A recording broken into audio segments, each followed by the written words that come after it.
법무부 검찰 과거사위 수사공고 관련 수사단이 김학의 전 차관 사건 및 관련 사건에 대한 수사 결과를 발표했습니다. 수사단의 발표에 따르면 김학의 사건 관련한 검찰의 부실 수사, 봐주기 수사 의혹에 대해서는 확인된 바가 없다고 합니다. 곽상도 전 민정수석의 외압 의혹 등도 불기소 처분되었습니다. 뒤늦게라도 김학의 전 차관, 윤중천에 대해 구속기소를 결정한 것은 다행이지만 몇 년 전과 달라진 수사 결과에도 불구하고 과거 이 사건이 검찰의 봐주기 혹은 윗선의 외압에 의해 부실하게 혹은 왜곡되게 수사되었는지 여부에 대한 수사는 과연 제대로 이루어졌는지 의문입니다. 크게 세 가지 점에서 그렇습니다.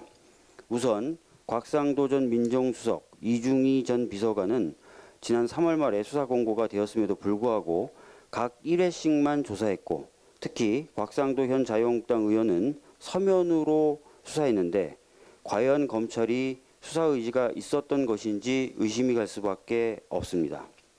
다음으로 경찰 수사 라인에 대한 불이익 인사 조치에 대해서 불이익 인사 조치를 당한 사람보다는 박근혜 정부 들어서 교체된 경찰청장 등에 대한 조사에 의존하였는데 이것으로 불이익한 인사 조치가 있었는지에 대해서 충분히 수사가 되었다고 볼 수 없을 것 같습니다. 마지막으로 한상대, 윤갑근 등 검찰 고위 간부 출신들에 대해서는 과거사위가 수사 공고를 한 지 채 일주일도 되지 않아 단서를 발견하지 못했다고 하면서 이들에 대한 추가 수사 계획도 내놓지 않았습니다. 제대로 수사할 의지가 없었던 것으로 보입니다. 국민은 김학의 전 차관이 이렇게 부적절한 처신을 했는데도 불구하고 청와대에서 임명을 강행한 그 경위와 과정이 궁금한 것입니다.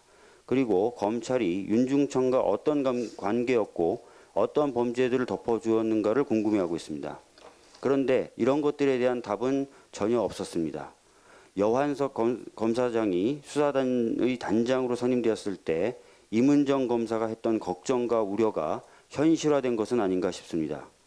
문재인 정부가 탄생하면서 많은 국민이 사법개혁을 요구하셨는데 과연 검찰이 새로운 시대정신 그리고 국민의 강한 요구에 부응하고 있는지 의심스럽습니다. 과연 이러한 수사 결과에 대해 국민들이 신뢰를 할지 다시 한번 검찰 스스로 되돌아 봐야 한다고 생각합니다. 우리 당은 김학의 전 차관 사건 관련한 의혹들을 규명할 수 있는 방안을 적극 고민하겠습니다. 문재인 대통령님의 회동 제안조차 한국당이 거부하면서 국회 정상화가 또다시 막다른 길에 놓였습니다. 이렇게 비정상적으로 진행된 것이 지난해 연말부터 치면은 한 6개월 이상 되는 것 같습니다. 이렇게 꽉 막혀 있는 국회를 보는 국민들 마음이 얼마나 답답하시겠습니까? 또 국회의원이 법을 어기고도 당당한 모습, 자신들의 잘못에 대해서는 뻔뻔하게 구는 모습, 국민들을 무시하는 막말을 쏟아내는 모습을 보면서 얼마나 자괴감을 많이 느끼시겠습니까?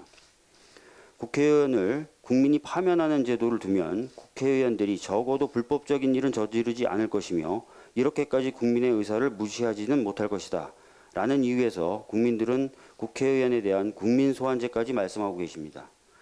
청와대 국민소환제 도입 청원이 벌써 20만 명을 넘었습니다. 여론조사 결과 국회의원을 퇴출하기 위한 장치가 필요하므로 찬성한다 라는 응답이 77.5%에 달하고 있습니다. 국민소환제는 지난해 대통령님이 제안한 헌법 개정안에도 담겨 있었고 민주당의 개헌 의견에도 포함되어 있었습니다. 그러나 저를 비롯해서 여러 의원이 발의한 국민소환제 관련 법안은 지금도 국회에 잠들어 있습니다. 정치에 대한 국민의 불신이 더욱 커지기 전에 국회 스스로 반성문을 쓴 입장에서 국회의원에 대한 국민소환제에 대한 논의를 진행할 것을 제안합니다. 이상입니다.